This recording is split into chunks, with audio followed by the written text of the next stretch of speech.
रोगों, बुरे योगों और दुष्ट लोगों ने मुझे इस प्रकार घेर लिया है जैसे दिन में बादलों का घना समूह झपट कर आकाश में दौड़ता है। हे दया निधान महाबलवान हनुमान जी, आप हंस कर निहारिए और ललकार कर विपक्ष की सेना को अपनी फूंक से उड़ा दीजिए। हे वीर हनुमान जी, आप जल्दी से आइए और मुझे इन रोगों से छुटकारा दिलाइए। जय श्री राम दोस्तों, कैसे हो आप? हमारी चैनल में आप सभी का स्वागत है। मैं हूं आपका दोस्त जयेश वाघेला, फाउंडर ऑफ धार्मिकस्टोरी.com एंड सीक्रेट मिस्ट्रीज। दोस्तों, अब आप मेरी आवाज इंडिया के नंबर 1 पॉडकास्ट ऐप जिसका नाम है खबरी पर सुन पाएंगे, जहां पर मैं हनुमान जी और हमारे सनातन धर्म से जुड़ी जोश भरी मोटिवेशनल ऑडियोज लाता रहता हूं। खबरी पर मुझे फॉलो करके सपोर्ट जरूर करें, लिंक डिस्क्रिप्शन में दी गई है। दोस्तों, आज का ये अनुभव देखने के बाद आप खुद कहोगे कि बजरंगबली है तो सब संभव है। और पिछली वीडियो में पूछे गए सवाल का सही जवाब जानने और 3 सही जवाब देने वालों के नामों का शाउट आउट देखने के लिए वीडियो को अंत तक जरूर देखिएगा। आज का सवाल है, इनमें से हनुमान जी का कौन सा नाम हनुमान चालीसा में नहीं आया है? ऑप्शंस है पवन कुमार, पवन सुत, पवन पुत्र या पवन तनय। दोस्तों, इस सवाल का उत्तर आप कमेंट सेक्शन में जरूर दीजिएगा। इस सवाल का सही जवाब मैं अपनी अगली वीडियो में बताऊंगा और सही उत्तर देने वालों में से 3 लोगों के नामों का शाउट आउट भी अगली वीडियो में करूंगा, तो उत्तर जरूर दीजिएगा कमेंट में। मैं अपना नाम गुप्त रखना चाहती हूँ। मैं झारखंड की रहने वाली 55 वर्षीय महिला हूँ। सबसे पहले जयेश भाई, आपको बहुत बहुत धन्यवाद, क्योंकि आपके चैनल की वीडियोस की वजह से मेरे मन में श्री हनुमान जी के प्रति श्रद्धा और विश्वास बढ़ता ही जा रहा है। बात लगभग 6 साल पहले की है। मेरा बेटा उस समय 12वीं में पढ़ता था। उसे बाइक का बहुत शौक था। घर में गाड़ी थी, पर उसके बावजूद उसे बाइक चलाना बहुत पसंद था। पर मैंने बाइक खरीदने के लिए बेटे को सख्त मना कर दिया था, क्योंकि आए दिन टीवी, न्यूज़पेपर में दुर्घटना की खबर पढ़ने और देखने को मिलती है। पर मेरे बेटे ने अपने पापा से जिद करके आखिर एक दिन स्पोर्ट्स बाइक खरीद ली।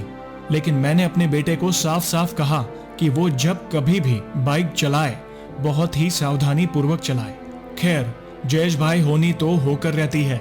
एक दिन अचानक शाम को करीब 7 बजे के लगभग मेरे ड्राइवर का फोन आया कि जल्दी नीचे आइए, तुरंत हॉस्पिटल पहुंचना है। मैं फर्स्ट फ्लोर में रहती हूँ। मैं तुरंत भाग के नीचे गई और गाड़ी में बैठी। घबराहट के कारण मेरी धड़कन बहुत ही बढ़ गई थी। आखिर हिम्मत करके मैंने ड्राइवर से पूछ लिया कि क्या बात है, हॉस्पिटल क्यों ले जा रहे हो? तो उसने कहा कि मेरे बेटे का मेजर एक्सीडेंट हो गया है। ये सुनकर मेरा दिमाग थोड़ी देर के लिए तो सुन हो गया और कुछ ही देर में मैं हॉस्पिटल पहुंची। मेरे पति पहले से ही हॉस्पिटल में मौजूद थे। हॉस्पिटल के डॉक्टर से मेरे पति की जान पहचान थी, इसलिए मैंने डॉक्टर से कहा कि मुझे मेरे बेटे को देखना है। डॉक्टर मुझे आईसीयू में लेकर गए, जहां मेरा बेटा बेहोशी की हालत में था। उसकी कंडीशन बहुत खराब थी। डॉक्टर का कहना था कि कुछ भी हो सकता है। आखिर में डॉक्टर ने 72 घंटे का समय दिया और कहा कि मैं अब कुछ नहीं कर सकता, अब सब ऊपर वाले के हाथ में है। सोचिए जयेश भाई, मेरा एक लौता बेटा जिंदगी और मौत के बीच झूल रहा था। मैं तो एकदम सुन्न सी हो गई थी। मैं मेरे बजरंगबली से मन ही मन प्रार्थना कर रही थी कि मेरे बेटे को बचा लो प्रभु, एक आप ही है जो असंभव को संभव कर सकते हैं। असल में डॉक्टर को डर इस बात का था कि मेरे बेटे को सिर के अंदरूनी हिस्से में चोट लगी थी। ऊपर से तो चेहरे पर हाथ में खरोच आई थी।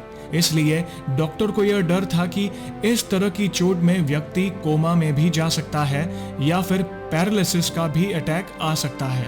3 दिन बीत गए। तीसरे दिन मेरे बेटे के शरीर में कुछ हलचल हुई। मैं और मेरे पति और डॉक्टर सब उसके बेड के पास ही खड़े थे और मेरे बेटे ने आंखें खोली। पास खड़े हुए डॉक्टर ने हमारी तरफ इशारा करते हुए पूछा कि इन्हें पहचानते हो? तो मेरे बेटे ने धीरे से कहा कि हाँ, मम्मी पापा है। ये सुनकर हमारी जान में जान आई।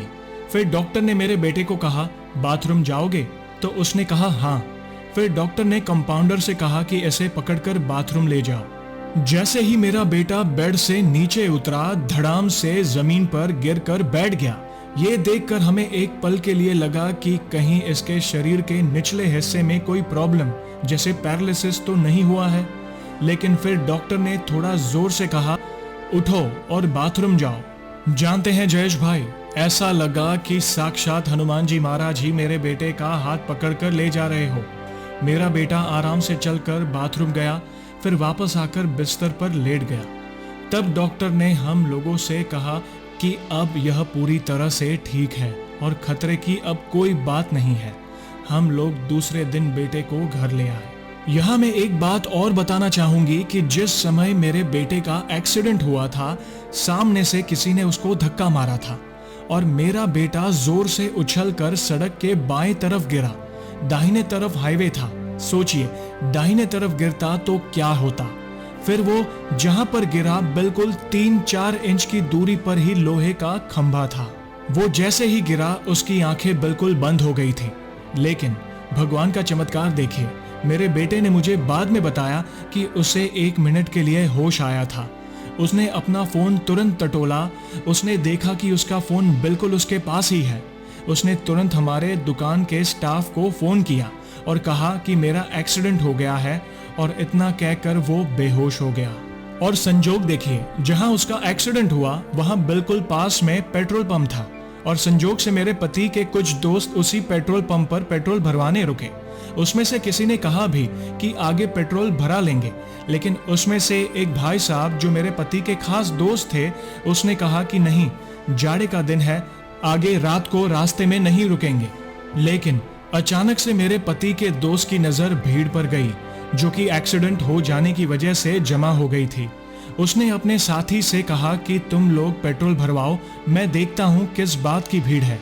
फिर वो जहां एक्सीडेंट हुआ वहां गए और लोगों से पूछा कि किसका एक्सीडेंट हो गया है। तो लोगों ने कहा कि पता नहीं, कारण मेरे बेटे के चेहरे पर सड़क की मिट्टी लग गई थी और जाड़े का दिन भी था। जाड़े में ऐसे भी रात जल्दी हो जाती है। लेकिन सभी लोगों ने मेरे बेटे की बाइक को देखा, जो पूरी तरह टूटकर चकनाचूर हो गई थी। वहां पर जो लोग थे और मेरे पति के दोस्त भी उस बाइक की हालत देखकर घबरा गए थे कि पता नहीं इस बच्चे की क्या कंडीशन होगी।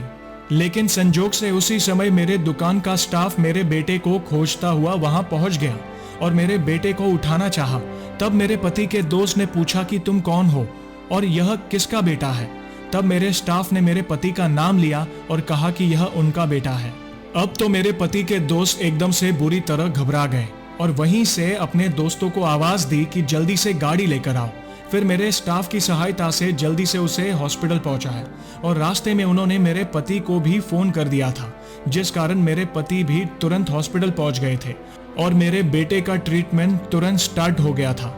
सोचिए जयेश भाई, ऐसा चमत्कार केवल मेरे बजरंगबली ही कर सकते हैं कि बेटे का रोड पर बाएं ओर ही गिरना, खंबे से बच जाना, 1 मिनट के लिए होश में आना, तुरंत फोन पर स्टाफ से बात हो जाना, मेरे पति के दोस्त का उसी समय वहां से गुजरना। कितना बड़ा चमत्कार है बजरंगबली का। फिर कुछ दिन बाद हम लोग बड़े शहर के बड़े डॉक्टर के पास चेकअप के लिए गए। डॉक्टर ने कुछ टेस्ट करवाए। जब शाम को रिपोर्ट आई तो डॉक्टर ने हम लोगों को अंदर बुलवाया और कहा कि आपका बेटा बिल्कुल बच गया, नहीं तो जरा सी भी सिर के ऊपर या नीचे हिस्से में चोट लग जाती तो कुछ भी हो सकता था।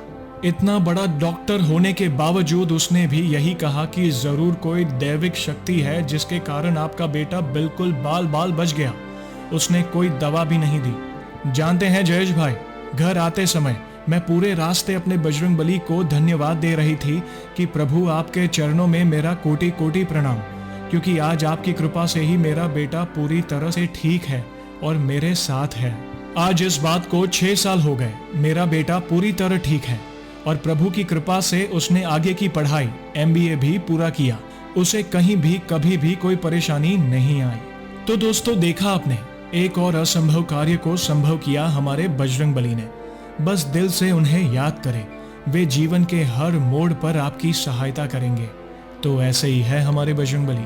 और दोस्तों, अब हम जानेंगे हमारी पिछली वीडियो में पूछे गए सवाल का सही उत्तर। सवाल था, हनुमान चालीसा में शब्द जलधि का क्या अर्थ है?